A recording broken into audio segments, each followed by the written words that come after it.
I'm sorry about You're you are a technical marvel, Mark. Yeah, I have to there tell you you. go. All right. You know, it's a holiday bonanza.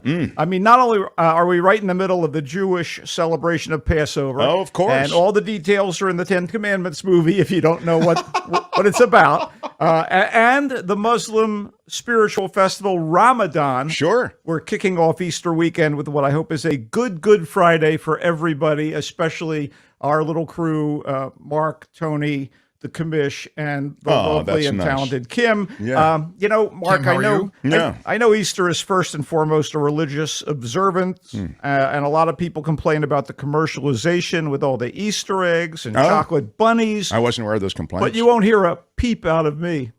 I get it because of the peep. Oh, never mind. Oh my God! I know that's the way I feel. Oh my God! It's opening day at Oracle Park today too. Oh, I'm thrilled. no, that's news I can use. I know the Giants 3-3 on their season-launching home run happy road trip. Unbelievable last night. I know they Against face the off against Sox, the Kansas City Royals, one of the American League teams victimized by our guys during their World Series run last decade.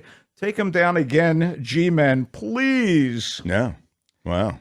Michael and I used to go to we used to go to the Giants games together when I was doing the news on NBC there in the Bay Area.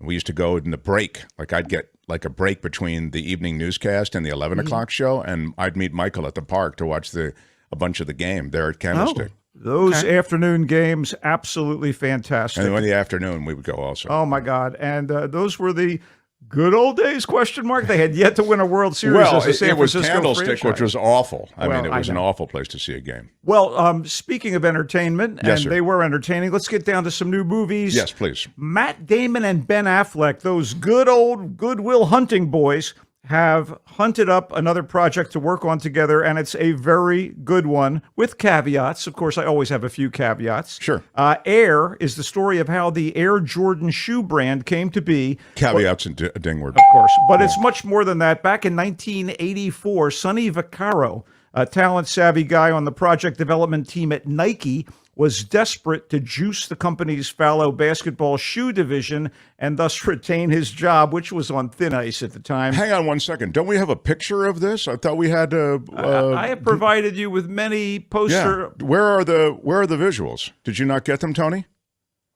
Maybe Tony didn't get them. No, Well, you know, didn't send me that. let's plow forward I- as the clock ticks on. Let me see But what I No, I'm actually, gonna if there sit. was a 24-second clock for this particular review, I'd have to shoot right now. Yeah, I'm sorry. Go ahead. Okay. Anyway, so Vaccaro decided to woo college star Michael Jordan, who was purportedly set to make an endorsement deal with Adidas. Vaccaro convinced the doubting Phil Knight, the CEO of Nike, to let him travel to North Carolina and try to get Jordan to go with Nike, which meant convincing the player's parents, especially his no-nonsense mother, Dolores. So you got Damon as Vaccaro, Affleck as Knight, and especially Viola Davis as Mom Dolores Jordan. They are a joy to watch. They're put through their paces by director Affleck, and they are rocking razor-sharp dialogue from screenwriter Alex Convery. It's got a little bit of the Aaron Sorkin vibe to it, you know, the bang-bang dialogue and what have you. Sure.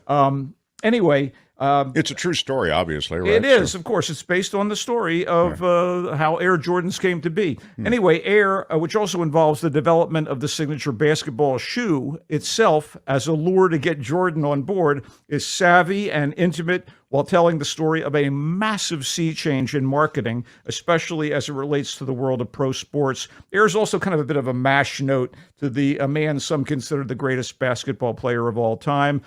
Damon, who's Vaccaro, isn't given much in the way of a backstory, and that's kind of a quibble on my part. Nonetheless, he is on point as a go-getter with his back against the wall, and Davis, who can seemingly do no wrong, is sterling and typically legit in a role that's light years away from her work in The Woman King or Ma Rainey's Black Bottom. Also, nice work here from Jason Bateman and Chris Tucker as Nike staffers, and Chris Messina as Jordan's abrasive agent. Really, some funny bits from Messina. The relationship between Vaccaro and Mrs. Jordan, that's kind of the heart of the movie, and it beats really strong. And Affleck does his usual ace job behind the camera and in a supporting role as Knight. Air may not be in league with Affleck's Argo or The Town, both of which he directed, which were fantastic movies. And it may not be as jaw-dropping, I don't know, as a Steph Curry three-pointer from way downtown, but damn, it was a rousing time at the cinema. One brief caveat, after a killer montage to Dire Straits' Money for Nothing that kicks off the movie, the 1980s pop music needle drops were occasionally a bit much. Otherwise, Air, more than fair, available in theaters this weekend. Wow. All right. You liked it more or less. I did. Let's pivot to what Kim was talking about. Based on the classic video game, right on the heels of last week's dramatization about the rise of the computer game Tetris, by the way, we have the Super Mario Brothers movie, a CGI animated exercise in IP exploitation and brand enhancement that is couched as a quest narrative for the lovable rotund hero Mario and, to a lesser degree, his brother Luigi.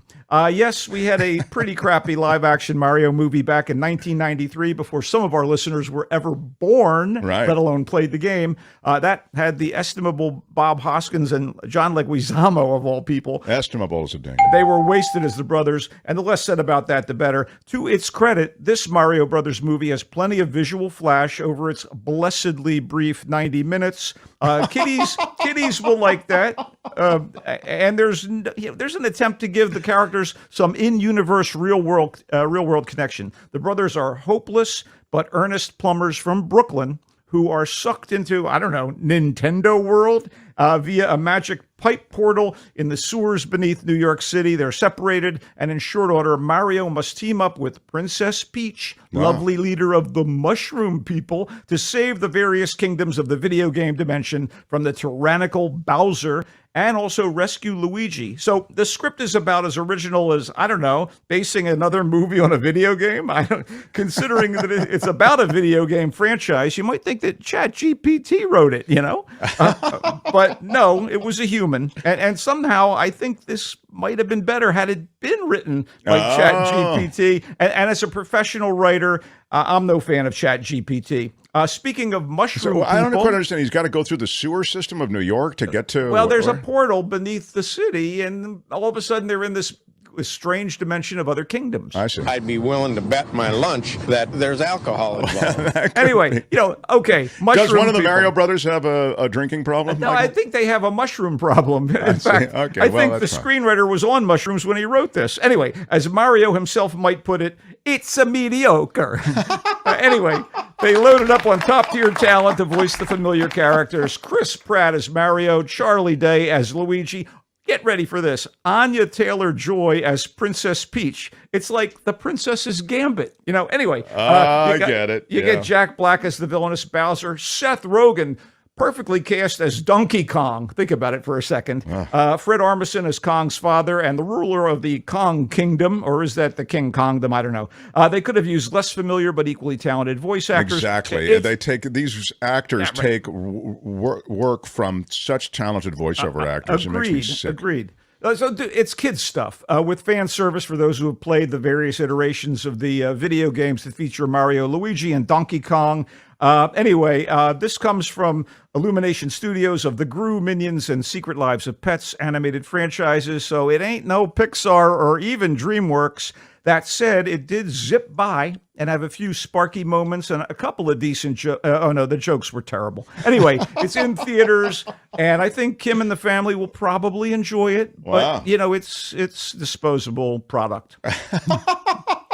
All right, wait. I got What one are of you suggesting? That Kim's and her family don't hold things to as high a standard as they should? No, I would dare never. you. I wouldn't do that on a holiday weekend. My God. Maybe the rest of the year. No. Not in keeping with Easter, exactly. Sorry, Kim. I thought that was a little bit... I apologize. The blow He was feels low. it's good enough for your family, is what he's saying. Right. I have think to go it's- see it. Doesn't matter what he says about it. I have to go. No, Kim agrees with you. I love it. I just want you to understand that the kids are going to enjoy it. Absolutely. That's the and point. it does have its moments, all kidding aside. All right. My favorite movie this weekend is actually one of the best films I've seen this year. It's called, are you ready? How to Blow Up a Pipeline, okay? An unlikely team of environmental activists take on the fossil fuel industry and more with their plan in one of the smartest and best executed thrillers I've seen in a long time. Wow. How to Blow Up a Pipeline. It's everything its title suggests and much more, with detailed portraits of its committed group of rebels, how they came together, and there's a super tense depiction of their plan and how it might or might not achieve their ends as the possibility of failure, incarceration, or death looms large. Wow. This sounds good. Although it's an adaptation of a controversial book by Andreas Malm that serves as a manifesto for those concerned by climate change, Manifesto's a ding word. Director and co-screenwriter Daniel Goldhaber has delivered a super topical, mighty relevant, and thoroughly explosive, mix of action, mystery, character study, and treatise that kicked butt from beginning to end. Is a ding word. The cast of Relative Unknowns gives it more of a real-life resonance than if familiar faces were on screen, and along with how it's shot, they give it a cinema verite documentary vibe that just makes it even more tense and impactful. Anyway, How to Blow Up a Pipeline in theaters this weekend. It's going to be great. I for may home go to viewing. the theater to see it. And when it does come out on home viewing, it'll be fine. But man, oh man, it was fantastic in a theater. Wow. Okay, great. Smart and savvy. Okay, let's lower our expectations for Paint. Paint is a slapdash comedy with dryly... We love lowering our expectations. Let me tell you, my audience, bless them. Yeah. They already come to this show with expectations lowered. They're pre-lowered. I hear you. Yeah. Okay, so Paint. It's a slapdash comedy with some dryly witty this moments. is that Bob Ross thing, right? All right. Its dryly witty moments are outnumbered by clumsy missteps into not so amusing, even slightly discomforting situations. And you are right. They're attempting to find humor in the unique career and soothing but strange manner of iconic public TV art instructor Bob Ross. So they played this as a comedy. Yes, a comedy of manners and mores. And Mores anyway, is a dang word. Paint takes what seemed like fertile material for parody and did not deliver a masterpiece, instead barely splattering the canvas. I get it. Yeah, splattering the canvas. Yeah, there is talent here. The movie is blessed with a solid cast led by Owen Wilson as popular Vermont PBS on-air painting teacher Carl Nargle, a hippie relic type whose niche stardom has fed his charisma, his sense that he's super important, and his chauvinism. He's sort of deluded by this. And by the way, this is clearly an attempt to parody Bob Ross. Chauvinism's a ding word. In everything that Wilson does here, he's trying to do Bob Ross. This is essentially a somewhat unkind impression of Ross, or at least it came off that way to me, as a clueless Carl's ego runs wild. Ambrosia Long, a rival painter played by Ciara Renee, comes looking for TV exposure and begins to undermine Carl's cushy gig. So Wilson and Renee do what they can do, as does Michaela Watkins as Carl's producer and ex-girlfriend, the always reliable Stephen Root as the station manager, and Wendy McClendon Covey as a station employee and devoted Carl fan. At first, Paint, which, by the way, is written and directed by Britt McAdams, it felt like it might turn out to be kind of delightfully bent. And then it devolved in a sort of surprising miasma of mean-spiritedness. Miasma's a dang word. The intended satire isn't sharp or funny enough to sustain, that feeling. And it's too bad. It sounds like actually the pitch is good. I love that the competing artists are trying to, get the It has its moments. There are dark moments, and it just misses. It just misses, and the tone is all over the place in some ways. I wonder if the Bob Ross estate will have something to say about it. I got a feeling they might. But Michael, it's in theaters, or where is it? It is in theaters this weekend and coming to streaming in late May, so you can hold out, buddy. Yeah. I think you can hold out. Michael, I must flip all the cards at this point. I love that we've gotten to 4 different movies and offerings for the weekend. Air, the Ben Affleck, Matt Damon reuniting to tell the Nike Air story. You liked it. You didn't love it, but you liked it. I think it's very good. Again, it has a few glitches here and there, but I thought You thought it was strong. Yeah, in general, you liked it. It's in theaters. The Super Mario Brothers movie is in theaters, and you'll see Kim with her family there if you're in the right theater at the right time. He didn't like it that much, but he said, if you've got a family, the kids will definitely like it, and it's a quick 90 minutes, and everybody will be happy. But don't hold it to too high a standard. Not at all. How to Blow Up a Pipeline was the one that he really liked for the weekend and beyond. It's a caper movie, in a sense. It's how these activists take on big oil, and it plays as a caper, and he says it's very good. It's in theaters, How to Blow Up a Pipeline. And then finally, Paint, the Owen Wilson-led parody-ish send-up of Bob Ross that plays both comedy and dark, but he says it just misses.